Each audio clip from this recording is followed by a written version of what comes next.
नमस्कार दोस्तों, आज की वीडियो पूरी तरह से एजुकेशनल होगी और आपके फाइनेंशियल कॉन्सेप्ट या बैंकिंग से रिलेटेड जितने भी क्वेरी है उनको पूरा का पूरा जस्टिफाई करने की कोशिश करेंगे।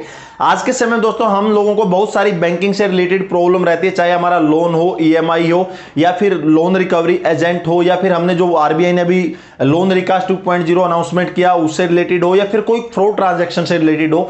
जब भी इस तरह की हमें प्रॉब्लम आती है हम डायरेक्टली बैंक में विजिट करते हैं या फिर ऑनलाइन उसको बैंकिंग से रिलेटेड जो वेबसाइट है कंप्लेन करते हैं। अगर उधर से हमें कोई रिवर्ट नहीं मिलता तो तुरंत हम बैंक में विजिट करते हैं। उधर के बीएम के साथ तू में होती है, एम्प्लॉय के साथ झगड़ा होता है और डायरेक्टली हम सोचते हैं कि जो हमारे देश का पूरा बैंकिंग सिस्टम है करप्ट हो चुका है और हमारी जितना भी प्रॉब्लम है उसको सर के ऊपर लेकर दाएं बाएं घूमते रहते हैं। लेकिन दोस्तों ऐसा कुछ भी नहीं है। अगर आज की इस वीडियो आप पूरी तरह से अगर आप इसको देखते हैं तो मैं आपको विश्वास दिलाता हूं कि बैंकिंग से रिलेटेड फ्यूचर में आपको कोई भी प्रॉब्लम नहीं आएगी। तो चलिए दोस्तों आज कुछ नया सीखते हैं।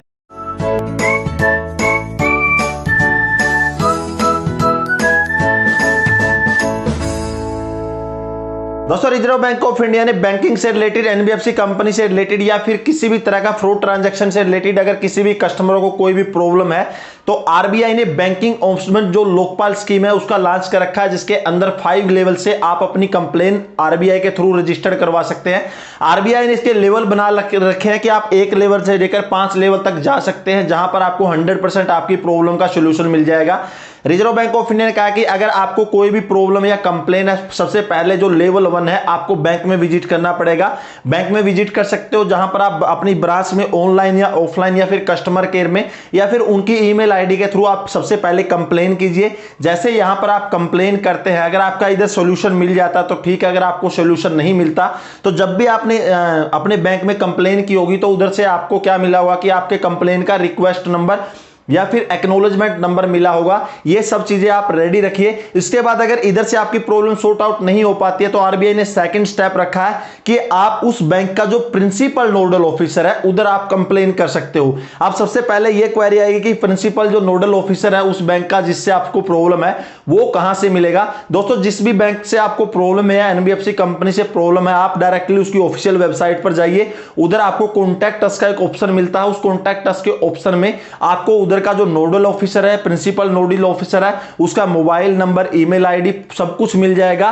तो सेकंड स्टेप में आपको जो प्रिंसिपल नोडल ऑफिसर है जिस बैंक से आपको इशू है या प्रॉब्लम है उधर अपनी कंप्लेन रेज करवाइए। दोस्तों ये थोड़ा सा हायर लेवल का कंप्लेन रहता है, जहां पर आपके 90% चांस होते हैं कि आपकी प्रॉब्लम को उधर सॉर्ट आउट किया जाएगा, क्योंकि उधर जो हायर लेवल के जो अधिकारी हैं उस कंप्लेन के ऊपर प्रिंसिपल नोडल ऑफिसर के अंदर बैठते हैं।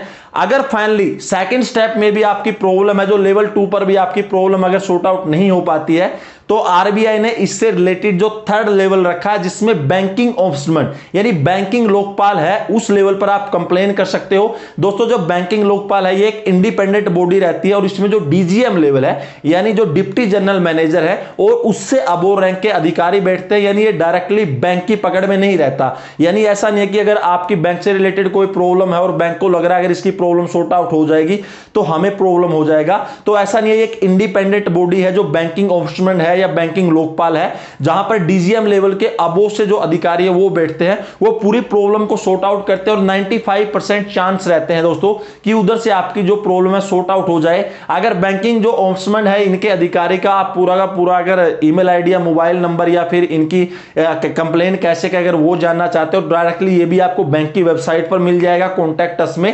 लेकिन आप कंप्लेन इधर तभी कीजिएगा जब लेवल 2 के ऊपर आपकी कंप्लेन नहीं सुनी जाती। दोस्तों अगर भगवान ना करे कि 3rd में भी आपकी कंप्लेन नहीं सुनी गई, लेवल 3rd पर भी आपको नहीं लगा कि आप जस्टिफाई या सेटिस्फाई नहीं है, तो आरबीआई के अनुसार आप लेवल 4 के अंदर अपनी कंप्लेन कर सकते हैं। लेवल 4 के अंदर दोस्तों आती है एपेलेट अथॉरिटी, यानी ये रिजर्व बैंक ऑफ इंडिया की बनाई हुई रहती है। दोस्तों इसमें बैंकिंग का पूरी तरह से हट जाता है, डायरेक्टली आरबीआई के अंडर रहती है और इसमें जो डीजीएम है यानी deputy general manager of RBI बैठते हैं। ये पूरी तरह से आपकी प्रॉब्लम को सुनती है, पूरी तरह से उसको जस्टिफाई करती है, फिर उसके ऊपर क्या सोल्यूशन देना है वो देते हैं। और यहां पर दोस्तों आरबीआई के अनुसार 99.99 चांसेस रहते हैं कि अगर आपकी कोई भी प्रॉब्लम है उधर तुरंत सॉर्ट आउट होने के चांसेस रहते हैं। लेकिन जब भी दोस्तों आप एपेलेट अथॉरिटी को कंप्लेन करते हैं तो सबसे पहले जहां पर आपने जो ये लेवल 3 तक आप कंप्लेन करते हुए आए हैं, इनका स्क्रीनशॉट आप रेडी रखिए। जो आपका कंप्लेन नंबर है या फिर आपने जो कंप्लेन की थी उसका जो रिक्वेस्ट नंबर है, सब कुछ डिटेल आपके पास रहना चाहिए कि आपने कहां तक कंप्लेन करते करते आए हैं।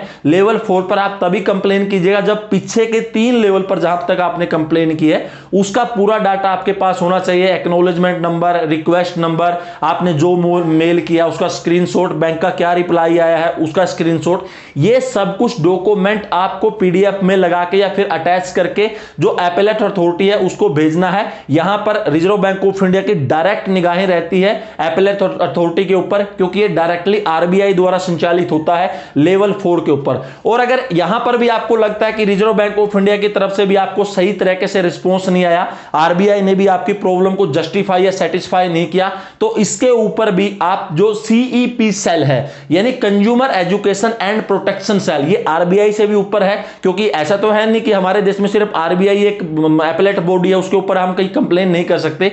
अगर आप हमारे देश के पूरे बैंकिंग सिस्टम से सेटिस्फाई नहीं है, आरबीआई से भी आप सेटिस्फाई नहीं है, या फिर आपको लगता है कि मेरी प्रॉब्लम का अभी तक सॉल्यूशन नहीं हुआ, तो डायरेक्टली आप जो सीईपी सेल है, सीईपी सेल की एक दोस्तों अलग से वेबसाइट है, उसके ऊपर विजिट करके आप अपनी कंप्लेन कर सकते हो। लेकिन आपको तभी कंप्लेन करना है जब आप इन जो 4 लेवल आरबीआई ने बनाए हुए हैं, लेवल 1, 2, 3, 4, जहां पर इधर आपकी जो प्रॉब्लम है अगर जस्टिफाई या सेटिस्फाई नहीं हो पाई है, तभी आपको जो फाइनल स्टेप है सीईपी सेल यानी कि consumer education and protection cell, यहां पर कंप्लेन करनी है। और ये दोस्तों लास्ट एंड फाइनल अथॉरिटी रहती है आरबीआई के ऊपर भी। अगर आरबीआई आपकी सॉल्यूशन या प्रॉब्लम को अगर सेटिस्फाई नहीं कर पाता तो डायरेक्टली आप यहां पर कंप्लेन कर सकते हैं, और 100% चांसेस रहते हैं कि अगर बैंकिंग से रिलेटेड आपकी कोई भी प्रॉब्लम हो तो सीईपी सेल द्वारा आपकी पूरी प्रॉब्लम को सेटिस्फाई और जस्टिफाई किया जाता है। दोस्तों यदि फ्यूचर में आपको भी बैंक से रिलेटेड या बैंकिंग से रिलेटेड कोई भी प्रॉब्लम रहती है तो डायरेक्टली आप आरबीआई को कंप्लेन मत कीजिए, क्योंकि आरबीआई डायरेक्टली कंप्लेन को एंटरटेन नहीं करता है। उन्होंने लेवल बना रखे हैं, बैंकिंग लोकपाल स्कीम बना रखी है, उसी के हिसाब से आपको कंप्लेन करनी है। बहुत सारे लोग डायरेक्टली आरबीआई में कंप्लेन करते हैं जिससे उनको कोई भी जो उनका रिवर्ट नहीं मिल पाता, क्योंकि जब भी आप आरबीआई में कंप्लेन करते हैं तो सबसे पहले वो देखते हैं कि ये कहां तक कंप्लेन आती हुई जा रही है। अगर उनको लगता है कि डायरेक्टली कंप्लेन की गई है तो वो उसको एंटरटेन नहीं करते हैं। अगर आपको भी किसी भी तरह की प्रॉब्लम है, सबसे पहले जो लेवल बनाया गया है आप बैंक में विजिट कीजिए, उसके बाद सेकंड में प्रिंसिपल नोडल ऑफिसर लेवल 2 में, लेवल 3 में है जो बैंकिंग लोकपाल, उधर कंप्लेन कीजिए, लेवल 4 में जो रहती है एपेलेट अथॉरिटी जो आरबीआई के डायरेक्टली अंडर में आती है उधर, और 5 में रहता है कि सीईपी सेल। यहां तक पहुंचते पहुंचते ही आपको डायरेक्टली कंप्लेन करनी है, एक चेन वाइज सिस्टम में, डायरेक्टली कंप्लेन मत कीजिएगा। और दोस्तों मैं डिस्क्रिप्शन में लिंक डाल दूंगा जिससे रिलेटेड आपको पूरे कॉन्टैक्ट नंबर और मेल आईडी वगैरह सब मिल जाएंगे कि आपको बैंकों में कहां कंप्लेन करनी है। चाहे आपका किसी भी बैंक एनबीएफसी कंपनी से अगर आपका कोई भी प्रॉब्लम है, मैंने डिस्क्रिप्शन में लिंक दे दिया, उधर से आपको सारे nodal officer, principal nodal officer, banking से रिलेटेड जो लोकपाल है, एपेलेट अथॉरिटी है,